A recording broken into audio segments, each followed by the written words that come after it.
IPL 2025 play ஆஃப்ல 4 team இருக்காங்க. 3 team ஆக வேண்டிய நேரம் இது. ஒரு டீம் எலிமினேட் ஆக போறாங்க. எலிமினேட்டர்ல குஜராத் டைட்டன்ஸ் மும்பை இந்தியன்ஸ் மோத போறாங்க. எந்த டீம் எலிமினேட் ஆக போகுது? குஜராத் டைட்டன்ஸ் ஸ்ட்ராங்கா ஆரம்பத்துல இருந்து டிஸ்ப்ளே பண்ணியிருக்காங்க. மும்பை இந்தியன்ஸ் ஆரம்பத்தில் தோல்விகளை சந்திச்சாலும் அவங்களோட ஃபைட்டிங் ஸ்பிரிட்டை ஷோ பண்ணி பிளே ஆஃபுக்கு வந்திருக்காங்க. ரெண்டு டீமுமே கடந்த போட்டிகளில் தூக்குறாங்க அப்படின்ட்டு இருக்காங்க. அண்ட் ஓவராலாக பார்க்கும்போது ஸ்ட்ராங்கான டீம், அதில் எந்த டவுட்டுமே கிடையாது. இன்னைக்கு போட்டி இன்ட்ரெஸ்டிங்காகவும் கொஞ்சம் த்ரில்லிங்காகவும் இருக்கும்னு எதிர்பார்க்குறோம். அட்டமசி கிரிக்கெட் 11 அப்படின்னு சர்ச் பண்ணி டெலகிராமில் ஜாயின் பண்ணிக்கோங்க. ரியல் 11 சூப்பரான ஆப்பு, ஸ்மால் லீக்குக்கு பெஸ்ட்டாக இருக்குது. தொடர்ந்து விளையாடுங்க, நிறைய விஷயங்கள் இருக்குது.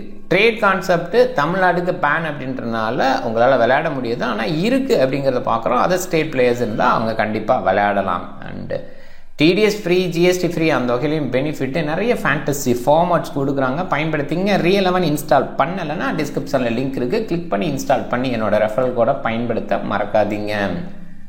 Maharaja Yadavindra Singh international cricket stadium Mullanpur new சண்டிகரில் தான் இந்த போட்டி May 30 7:30 PM மேட்ச் ஸ்டார்ட் ஆகுது. டோட்டலாக 11 போட்டி. பேட் ஃபர்ஸ்ட்டுக்கு 5 வின்னு, சேசிங்க்கு 6 வின்னு, 164 பேட் ஃபர்ஸ்ட்டுக்கான ஆவரேஜ். பேட் ஃபர்ஸ்ட் பண்ணும்போது 7 விக்கெட் ஆவரேஜாக இருக்குது. சேஸ் பண்ணும்போது 6 wicket average. Punjab Kings high score and low ஸ்கோரை பதிவு பண்ணியிருக்காங்க. 150க்கு பிலோவா 4 times, medium score 4 times, and 190 அபோவா 3 times அப்படின்னு இருந்திருக்கு. இந்த பர்டிகுலர் கிரவுண்டில் விக்கெட்ஸும் விழும், அதே நேரத்தில் ஸ்கோரும் வரும் அப்படின்னு தான் இது வரைக்கும் ரெக்கார்ட்ஸ் இருந்திருக்கு. நான் பவுலிங் பேஸில் டீம் செட் பண்ணலாம். போன போட்டியில் அதை சொல்லியிருந்தேன். பவுலர் பேஸில் கேப்டனாக ட்ரை பண்ணுறது நல்ல சாய்ஸ். சுயா சர்மா கேப்டனாக வந்தார், நல்லா பண்ணார். கொஞ்சம் பால் நின்று வந்தது. அதே பர்டிகுலர் கிரவுண்டில் 1 செகண்ட் இந்த போட்டி நடக்குது. அதே ட்ராக்கில் நடக்குமாங்கிறது கேள்வி தான். மோஸ்ட் ப்ராபப்ளி இன்னொரு ட்ராக்கில் தான் நடத்துவாங்க அப்படின்னு எதிர்பார்க்கலாம். அப்படி ஒரு வேளை அதே ட்ராக்கில் நடந்தால் பேட் ஃபர்ஸ்ட் பண்ணால் நல்லது. இனிமேல் சொல்லப்போனால் நேற்றைய போட்டியிலேயே பஞ்சாப் கிங்ஸ் கொஞ்சம் ப்ரெஷரில் ஆடிட்டாங்க. கொஞ்சம் ஸ்டடி பண்ணி விளையாடணும். அவங்க SRH அதுக்கு சீசனில் என்ன பண்ணாங்களோ அந்த ஒரு விஷயத்த இந்த சீசனில் பண்ணுறாங்க. அதாவது பால் ஒன்லேருந்து ஹிட் பண்ணுறது. ஏன்னா பேட்டிங் டெப்த் இருக்குது. கேல் ஜெமிசன் நம்பர் 11 வராருங்கும் போது ஸோ அந்தளவுக்கு பேட்டிங் டெப்த்து அவங்களுக்கு இருக்குது. அதை அண்டர்ஸ்டாண்ட் பண்ணிக்க முடியுது. பட் ஸ்கோர் பண்ணது 101 தானே. இந்த பர்டிகுலர் கிரவுண்டோட லோ ஸ்கோரை நேற்று பதிவு பண்ணாங்க. ஸோ அண்டர்ஸ்டாண்டபிளி குயிக்காக ஆட முயற்சி பண்ணுறாங்கன்னு புரிஞ்சுக்கலாம். But ball stop a bit அப்படின்னு இருக்கும்போது அந்த மாதிரி குயிக்காக ஆடுறத அவாய்ட் பண்ணி கொஞ்சம் நின்று ஆடணும், ஒரு எக்ஸ்ட்ரா டைம் எடுத்து ஆடணும். ஸோ அந்த ஒரு விஷயத்த பண்ணியிருந்தா டைம் பண்ணியிருக்கலாம், பெரிய ஸ்கோர் பண்ணியிருக்கலாம். எல்லாருமே தவறிட்டாங்க, டோட்டலாகவே டவுன் ஆனாங்க. RCB ஃபைனலுக்கு போயாச்சு. PBKS வெயிட் பண்ணுறாங்க அங்கே குவாலிஃபயர் 2 விளையாடுறதுக்கு. இந்த போட்டியில் யார் ஜெயிக்கிறாங்களோ அவங்க பஞ்சாப் கிங்ஸோட மோதுவாங்க. தோக்குறவங்க எலிமினேட் ஆகி வெளியில் போவாங்க. அண்ட் டாஸ் வின் பண்ணால் என்ன பண்ணுவாங்க? இங்கே ஒரு கேள்வி வருது. டெஃபினட்டாக சேஸ் தான் பண்ணுவாங்க. நேற்று நடந்த விஷயத்தை யோசிச்சு GT விளையாண்ட ஒரு போட்டியில் ஜெயிச்சிருக்காங்க. MI விளையாண்ட ஒரு போட்டியில் ஜெயிச்சிருக்காங்க. GT 146 ரன்னை சேஸ் பண்ணி ஜெயிச்சிருக்காங்க. 192 சேஸ் பண்ணி ஜெயிச்சிருக்காங்க. ரெண்டு பேருமே 7 விக்கெட் தான் விட்டுருக்காங்க. அண்ட் இந்த பர்டிகுலர் சீசனில் 5 போட்டி விளையாண்டுருக்காங்க. குவாலிஃபயர் 1 போன போட்டி, இங்கே 101 தான் ஸ்கோர் வந்தது. 111 பஞ்சாப் கிங்ஸ் அடிக்கும்போது செகண்ட் ஹாஃபில் 95க்கு காலி பண்ணாங்க. அதுவுமே மைண்ட் பண்ணிக்கோங்க. அண்ட் ஓவராலாக பார்க்கும்போது ஆரம்ப 2 போட்டியில் ஸ்கோர்ஸ் ஹெவியாக வந்தது. அதுக்கப்புறம் கொஞ்சம் டவுன் ஆகிருக்கு. அதில் 157 அப்படின்ற மிடில் ஸ்கோரும் இருந்திருக்கு. அண்ட் ஓவராலாக பார்க்கும்போது இந்த பர்டிகுலர் கிரவுண்ட் நல்ல ட்ராக்காக தான் இந்த வருஷம் ரெடி பண்ணாங்க. பேக்கெண்டில் கொஞ்சம் டவுன் ஆகிருக்கா. நேற்றைய போட்டியில் பார்க்கும்போது அண்டர் ப்ரெஷரில் விளையாண்ட மாதிரியும் கொஞ்சம் குயிக்காக ஆடி டைம் பண்ணாமல் அவுட் ஆன மாதிரி தான் இருந்துச்சு. ஓரளவுக்கு கண்டிப்பாக டீசன்ட் ட்ராக் எதிர்பார்த்து போகணும். குஜராத் டைட்டன்ஸு டாப் 3 சக்ஸஸ்ஃபுல்லாக இருந்த ஒரு டீமு இப்போ பட்லர் இல்லை, குசல் மெண்டிஸ் அந்த இடத்துல வராருங்கும்போது பெரிய மைனஸாக பார்க்கணும். பட் ஸ்டில் பட்லரையும் குசல் மெண்டிஸையும் ஈக்குவலாக வச்சு பார்க்கலாம். Buttler back end of the game கொஞ்சம் டவுன் ஆவார். பட் குசல் மெண்டிஸ் பேக்கில் நல்லா விளையாடுவார். ஸோ அதை பார்க்குறோம். பட் சைக்காலஜிக்கலாக அட்வான்டேஜாக இல்லையா அப்படின்னா டெஃபினட்டாக சைக்காலஜிக்கலாக டிஸ்அட்வான்டேஜ்னு தான் சொல்லுவேன். குசல் மெண்டிஸ் வரும்போது பட்லர் இல்லை அப்படிங்கிறதே கொஞ்சம் டவுன் தான். மற்றபடி மாற்றங்கள் இல்லை, பிரச்சனை இல்லை. சுப்மன் கில், சாய் சுதர்சன் ஓப்பன் பண்ணுவாங்க. சாய் சுதர்சன் இந்த சீசனோட ஹையஸ்ட் ரன் கெட்டர். அதுக்கு பின்னாடியே கில்லும் இருக்கார். ஸோ இந்த டீம் டாப்பில் முடிப்பாங்க அப்படின்ற எதிர்பார்ப்பு இருக்குது. இந்த போட்டியில் மிஸ் பண்ணாங்கன்னா விராட் கோலி வேகமாக ரேஸில் ஒரு பக்கம் இருக்கார். ஃபைனலில் வேறு லெவல் காட்டிட்டார்னா டெஃபினட்டாக அந்த இடத்துல இவங்களை விட்டு அவரை தாண்டி போக முடியும். குசல் மெண்டிஸ் முதல் போட்டி என்ன பண்ணுவார்னு பார்க்கணும். நல்லா விளையாடக்கூடிய பிளேயர், அதில் எந்த டவுட்டுமே கிடையாது. சர்ஃபைன் ருதர்ஃபோர்டு ஃபுட் மொமெண்ட் இந்த மாதிரி விஷயத்தை ஃபாலோ பண்ணால் நல்லாயிருக்கும். கண்டிப்பாக ஹார்ட் ஹிட்டிங் எபிலிட்டி இருக்குது, அதில் டவுட்டே இல்லை. ஷாருக் கான் போன போட்டியில் பவுலிங் கூட பண்ணார். டீசெண்டான பேட்டர், டீசெண்டான ஆல்ரவுண்டர், டவுட்டே கிடையாது. ஸ்டெடி பண்ணால் அடிக்கணும்னாலும் அடிப்பான், அந்த குவாலிட்டி இருக்குது. ராகுல் Tewatia decent hitting ability. But இந்த சீசனில் டெஸ்ட் ஆகல ஆரம்பத்தில், பட் வாய்ப்பு கிடைக்கும் போது பெருசாக பயன்படுத்திக்கல. டோட்டலாகவே டவுனாக தான் பார்க்குறோம். ரஷீத் கானோட பவுலிங் டீசெண்டாக இருக்குது, பட் பெஸ்ட்டாக கண்டிப்பாக இல்லை. இந்த சீசனில் ரொம்ப டவுனாக இருக்காரு, எதிர்பார்த்த அளவுக்கு இல்லை. ஜெரால்ட் கோட்ஸி பவுலிங் பேட்டிங் ரெண்டுமே இருக்கிறனால சிறப்பாக பார்க்கலாம். அர்ஷத் கானும் அதே இடத்துல தான் வச்சு பார்க்கணும். நியூ பால் எடுத்து வீசுறாரு. சாய் கிஷோர், சிராஜ், பிரசித் கிருஷ்ணா சூப்பராக பவுல் பண்ணிட்டு இருக்காங்க. சிராஜோட பவுலிங் சில நேரங்களில் கொஞ்சம் டவுனாக இருக்குது, ரன்ஸுக்கு போகிற மாதிரி இருக்குது. நம்பரை பார்ப்போம். சுப்மன் கில் போன போட்டியில் ஃபெயிலியர் அப்படின்னாலும் அதுக்கு முன்னாடி சக்ஸஸ்ஃபுல்லாக கன்சிஸ்டண்டாக இருந்திருக்கார். சாய் சுதர்சன் ரெண்டு போட்டியில் ஃபெயிலியர் ஆயிருக்குன்னு சொல்லலாம். பட் ஓவராலாக தொடர்ந்து கன்சிஸ்டண்ட்டை ஷோ பண்ணார். இப்போ கொஞ்சம் டவுன் ஆயிருக்கார் அப்படின்னு பார்க்குறோம். அப்படி இந்த மாதிரி நடுவில் ஒரு செஞ்சுரி வந்திருக்கு, 2 40s இருந்திருக்கார். இதுதான் ஃபெயிலியர்னு சொல்கிற அளவுக்கு இந்த சீசன் அவருக்கு பயங்கர சக்ஸஸ்ஃபுல்லாக இருந்திருக்கு. குசல் மெண்டிஸ் விளையாடலை. சர்ஃபைன் ரூதர்ஃபோர்டு போன போட்டியில் டக்கு, அதுக்கு முன்னாடி கொஞ்சம் டீசெண்டாக விளையாண்டுருக்கார், டவுட்டே இல்லை. ஷாருக் கானோட நம்பர் ரீசெண்டாக ஒரு 50 அடிச்சிருக்காரு. வாய்ப்பு கிடைச்சா கண்டிப்பாக நல்லா விளையாட முடியும் அப்படின்னு ஷோ பண்ணியிருக்காரு. ராகுல் டெவாட்டியா டோட்டலாகவே டவுன், அவ்வளோ கிரேட்டாக இல்லை. ரஷீத் கான் பேட்டிங் பேஸில் ஒரு சில இடங்கள் ஓகே, பட் அந்த அளவுக்குமே அதில் பெரிய டிஸ்பிளே பண்ணலை, முன்ன மாதிரி இல்லை அப்படின்னு தான் சொல்லணும்.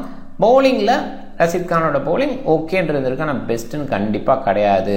நிறைய ரன்ஸ் கொடுக்குற ரஷீத்தை தான் பார்க்குறோம். அவரால் தோல்வி கூட அழியுது குஜராத் டைட்டன்ஸ் அப்படிங்கிற அளவுக்கு ரன்ஸ் கொடுத்துருக்காரு. ஜெரால்ட் கோட்ஸி ஓகே, கண்டிப்பாக ஓரளவுக்கு கண்ட்ரோல் இருக்குது, பட் ஸ்டில் போன போட்டியெல்லாம் கொஞ்சம் ரன்ஸுக்கு போயிட்டாரு. அர்ஷத் கானோட பவுலிங் ஒரு சில நேரங்கள் வந்து நியூ பாலில் விக்கெட் எடுக்கிறார், அது பார்க்குறோம். அண்ட் நியூ பாலில் ஒரு பிரேக் த்ரூ கொடுக்குறாரு. போன போட்டியில் தான் அந்த அளவுக்கு இல்லை, நிறைய ரன்ஸுக்கு போயிட்டார். அதர்வைஸ் மோஸ்ட்லி இந்த நியூ பால் விக்கெட் எடுக்கிறாரு. சாய் கிஷோர் பவுலிங் கொடுக்கும்போது டீசெண்டாக வீச முடியும், பட் அந்த அளவுக்கு சரியான அளவில் கில் பயன்படுத்தலை அப்படின்னு பார்க்குறேன். முகமது சிராஜோட பவுலிங்கில் ரீசெண்டாக விக்கெட் 3 போட்டியில் விக்கெட் இல்லாமல் இருந்திருக்காரு. கொஞ்சம் அவரோட பிக் நம்பரே குறைஞ்சிருக்கு. பிரசித் கிருஷ்ணா ஹையஸ்ட் விக்கெட் டேக்க கண்டிப்பாக அந்த ரேஞ்சுக்கு வர வாய்ப்பு தொடர்ந்து இருக்க முடியும்னு நம்புகிறேன். ஸோ அதை பார்க்கணும்.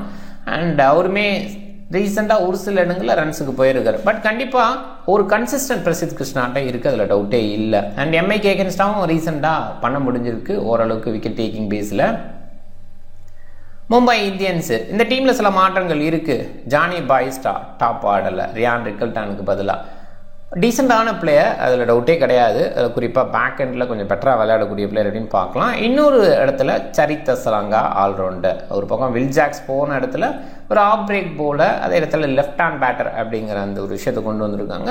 ஓகேன்னு சொல்லலாம். கண்டிப்பாக மும்பை இந்தியன்ஸுக்கு 2 பேரும் சப்போர்ட் பண்ண முடியும் அப்படின்னு நம்புகிறேன். ஏன்னா 2 பேருமே பேக் அண்ட் ஆஃப் த கேமில் நல்லா விடுவாங்க. ஒரு பக்கம் கண்டிஷன் பேஸில் பிரச்சனை இல்லாத சரித் அசலங்கா, ஏன்னா அவர் வந்து ஸ்ரீலங்காங்கிறதுனால இது கொஞ்சம் கண்டிஷன் அட்ஜஸ்ட் பண்ணி விளையாட முடியும். சூரியகுமார், திலக் வர்மா டீசெண்டாக விளையாண்டுட்டு இருக்காங்க. ஓகேவான பர்ஃபார்மன்ஸ் திலக் வர்மாட்ட இருக்குது. சூர்யா வேறு லெவலில் இருக்கார். இவருமே அந்த டாப் ரன் கெட்டர் லிஸ்ட்டில் இருக்கார். பெட்டர் பர்ஃபார்மன்ஸ் அடுத்தடுத்த போட்டிகளை கொடுத்தா டெஃபினட்டாக அவராலையும் வர முடியும். இந்த போட்டியோட முடிஞ்சு அது கொஞ்சம் டஃப்பாக போகலாம்.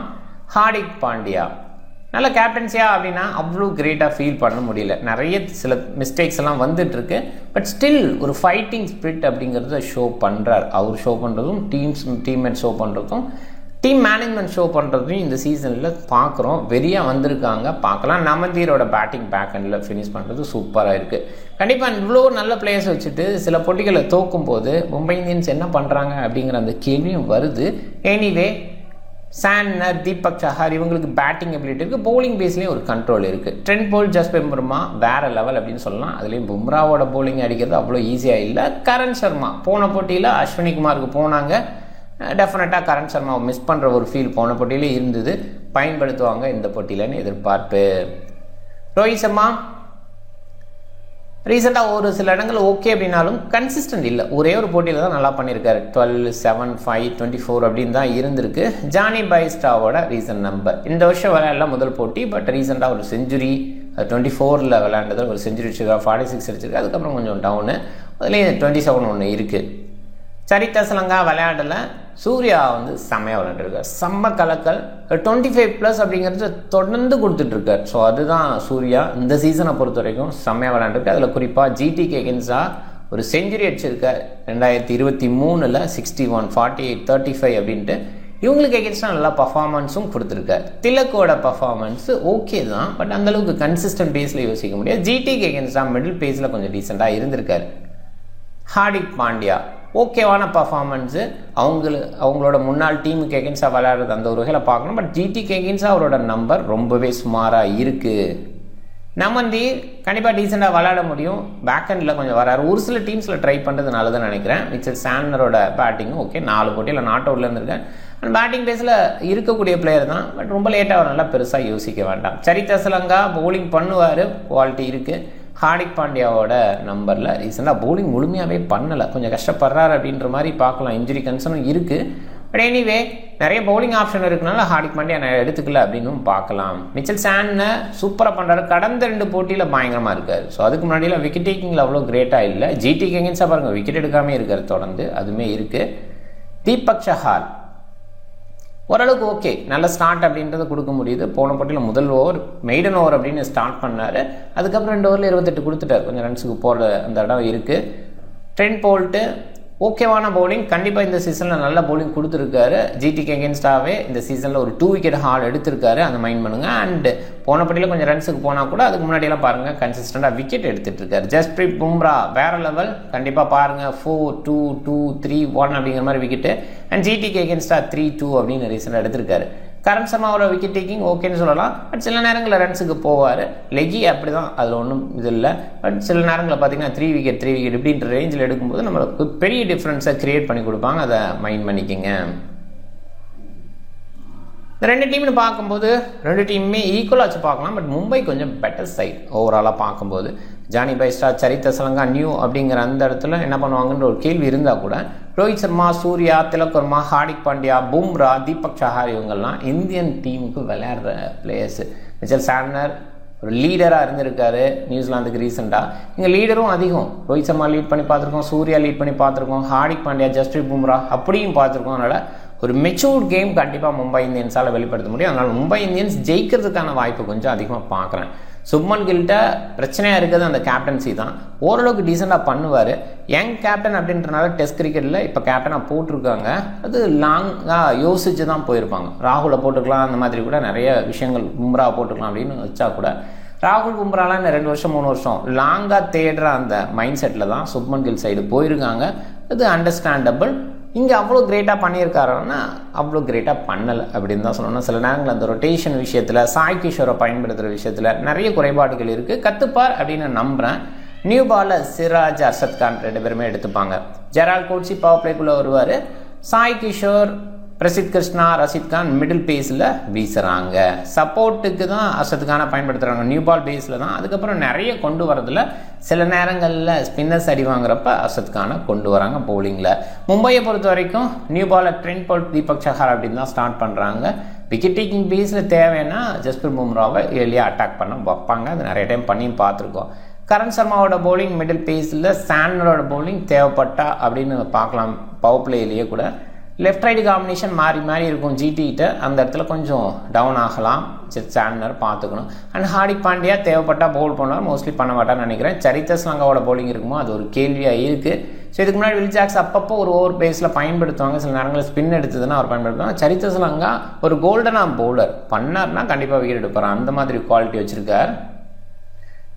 அண்ட் இந்த பேட்டிங் ஆர்டரில் சரித் அசலங்கா இங்கே வருவாரா அப்படிங்கிறது கேள்வி. ஸோ ஸ்ரீலங்காவுக்கே பார்த்தீங்கன்னா நம்பர் 5, நம்பர் 6 இந்த மாதிரி இடத்துல இறங்கியிருக்கா. நம்பர் 3 இறங்கியிருக்கா, இல்லைன்னு சொல்லலை. ரீப்ளேஸ் பண்ணால் யோசிச்சா அப்படி ஓகே. பவர் பிளேயில் பெஸ்ட்டாக விளையாடுவார் அப்படின்லாம் சொல்ல மாட்டேன். அந்த பேஸில் சூர்யா நம்பர் 3, திலக் நம்பர் 4 அப்படிங்கிற மாதிரி இருக்க தான் வாய்ப்பு. Bowling option Rashid Khan, Siraj and Prasidh Krishna முழு ஓவர் வீசுவாங்கன்னு எதிர்பார்க்குறேன். Siraj and Prasidh Krishna end over வீசுறதுக்கு வாய்ப்பு இருக்குது. இங்கே அசலங்கா இருக்காரு, இருந்தால் கூட ஹார்திக் பாண்டியா எனக்கு கொஞ்சம் எடுத்துப்பார் அப்படின்னு நினைக்கிறேன்.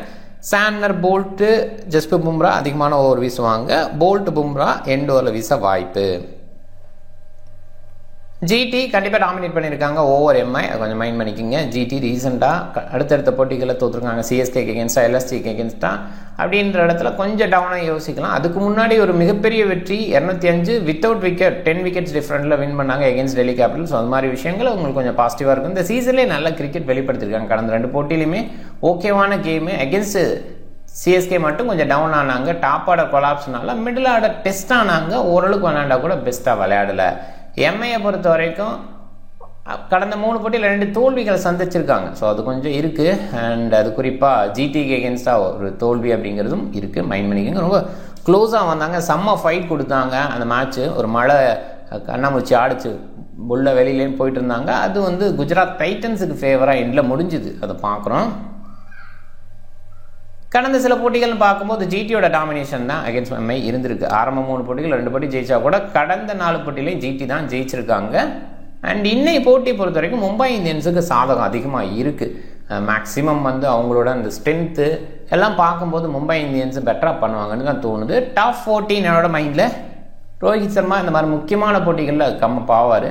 சொல்லப்போனால் அவர் அடிக்கிறது அப்படிங்கிறது ஆரம்பித்ததுக்கப்புறம் தான் அந்த சீசனில் டாப் ஆர்டர் நல்லா இருந்தது அப்படின்ற அந்த இடமும் ஒரு பாசிட்டிவ் எனர்ஜி எம்ஐ சைட்லேருந்து நம்ம பார்த்தோம். ஸோ அது மாதிரி தான் இந்த மாதிரி பிக் பிளேயர்ஸ் கொடுப்பாங்க அப்படின்னு நம்ம அண்டர்ஸ்டாண்ட் பண்ணிக்கலாம்.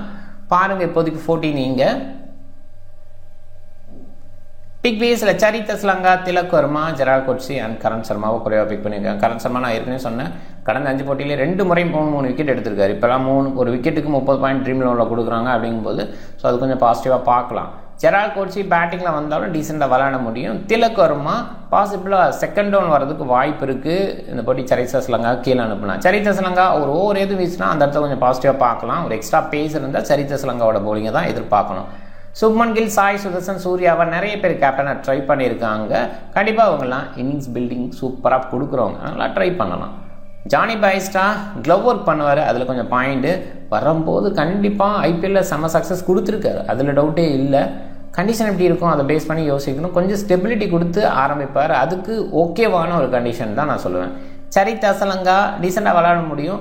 நம்பர் 3 இருந்தால் யோசிக்கலாம். அந்த டைமில் பார்த்துப்போம் எப்படி நமக்கு அவருக்கு ஆர்டர் கொடுக்குறாங்கன்னு. குசல் மெண்டிஸு டீசெண்டாக விளையாட முடியும், குறிப்பாக செகண்ட் இன்னிங்ஸாக இருந்தால் சக்ஸஸ்ஃபுல்லாக இருக்கலாம். Wicket keeper Jonny Bairstow, Kusal Mendis நல்ல choice. Surya decent choice. Sai, Shubman Gill, Rohit Sharma ஒரு சில டீம்ஸில் ட்ரை பண்ணுங்கள், கன்சிஸ்டன்ட் இல்லை, அது கொஞ்சம் மைனஸ் தான். ஹார்திக் பாண்டியா, மிட் சாண்டர், ஹார்டிக்கை கூட மிஸ் பண்ணி பார்க்கலாம் ஒரு சில டீம்ஸில். ஏன்னா பவுலிங் பேஸில் முழுமையாக பண்ணுறாரா இல்லை பேட்டிங்கில் முன்னாடி வராரா இந்த மாதிரி கேள்வி இருக்குது. ஒரு பாயிண்டில் மட்டும் ஃபஸ்ட் பேட் பண்ண வந்தால் கண்டிப்பாக பேக் ஹெண்டில் கொஞ்சம் ஸ்கோர் பண்ணுவார். அதனால ஃபஸ்ட் பேட் பண்ணால் ஹார்திக் பாண்டியாவை பிக் பண்ண வேண்டியது இருக்குது. சரித் அஸ்லங்கா ஒரு சில டீம்ஸில் நம்பர் 3 இருந்தால் கண்டிப்பாக பிக் பண்ண வேண்டியது தான். ஜஸ்பிரித் பும்ரா, பிரசித் கிருஷ்ணா, ட்ரெண்ட் போல்ட்டு, ரஷீத் கான் அன்னைக்கு எடுக்கலாம்னு நினைக்கிறேன். அண்டு ஜெரால்ட் கோட்ஸி, ஸோ உங்களெல்லாம் பிக் பண்ணலாம். Karan Sharma descent choice. கொஞ்சம் பவுலிங் பேஸ்லேயும் யோசிக்கலாம். இந்த பர்டிகுலர் கவுண்டில் ஒரு டீம் அப்படியே கொலாப்ஸ் ஆனாங்கன்னா செகண்ட் ஹாஃப் கொஞ்சம் ஈஸியாக ஜெயிப்பாங்க. ஸோ அது போன போட்டி நடந்த மாதிரி சில நேரங்கள் அந்த ப்ரெஷர் கேம் அப்படிங்கும்போது நடக்க வாய்ப்பு இருக்குது. குறிப்பாக ஜிடி சைடு சேஞ்சுனா முக்கியமான சேஞ்சாக பட்லர் இருக்கார். டாப் 3 பயங்கர சக்ஸஸ்ஃபுல்லாக 15 ஓவர்ஸ் ஆவரேஜாக வச்சுருந்த ஒரு டீமு இப்போ சடனாக வந்துட்டு அந்த டாப் 3ல் ஒருத்தர் காலி அப்படிங்கும்போது அந்த இடம் கொஞ்சம் சைக்கலாஜிக்கலாக டிஸ்அட்வான்டேஜாக கூட பார்க்கலாம். ஸோ அது மாதிரி இடத்துல அவங்க கொஞ்சம் கொலாப்ஸ் ஆகலாம் பேக் ஹெண்டில். இப்போ மும்பை இந்தியன்ஸுக்கு பவுலர்ஸ் எல்லாம் வச்சுட்டு ஒருவேளை மும்பை இந்தியன்ஸ் ஃபஸ்ட் பவுல் பண்ணுற மாதிரி இருந்தால் டாப் 2 மட்டும் எடுத்து அப்படி கொஞ்சம் யோசிக்கலாம். நேற்று நடந்த மாதிரி கூட நடக்கலாம். ஸோ அது மாதிரி ஒரு விஷயம். அண்ட் அதே நேரத்தில் 2 டீம்ஸுமே பவுலிங் பேஸில் ஸ்ட்ராங்காக விக்கெட் எடுப்பாங்க. ஸோ அப்படி கொஞ்சம் யோசித்து டீம்ஸை செட் பண்ணி பார்க்கலாம். பேட்டிங் பேஸில் யோசிக்கிறது இந்த பர்டிகுலர் கிரவுண்டில் கொஞ்சம் டஃப்பாக இருக்கும். பட் சில நேரங்களில் அப்படியுமே யோசிக்கலாம். ரொம்ப ரேராக அந்த மாதிரி டீம்ஸை போடுங்க. இந்த பர்டிகுலர் மேட்சை பொறுத்த வரைக்கும் நியூட்ரல் ட்ராக் கன்சிடரில் போடலாம், இல்லாட்டி பவுலிங் ட்ராக் கன்சிடரில் போடலாம். அப்போ நிறைய சக்ஸஸ் கிடைக்கும். அண்ட் கேப்டன் சூர்யா ஆப்வியஸா அண்ட் சாய் சுதர்சன் பார்த்துக்குங்க. அண்ட் சுப்மன் கில்ல கூட கொஞ்சம் யோசிக்கலாம். ஏன்னா அவருக்கு ஹோமு நிறைய இங்கே ப்ராக்டிஸ் ஆகிருப்பார். ஸோ நிறைய விளையாண்டுருப்பார், நான் சொல்ல ப்ராக்டிஸ் ஆகிருப்பார். ஸோ அதனால் சுப்மன் கில்ல கொஞ்சம் யோசிக்கலாம்.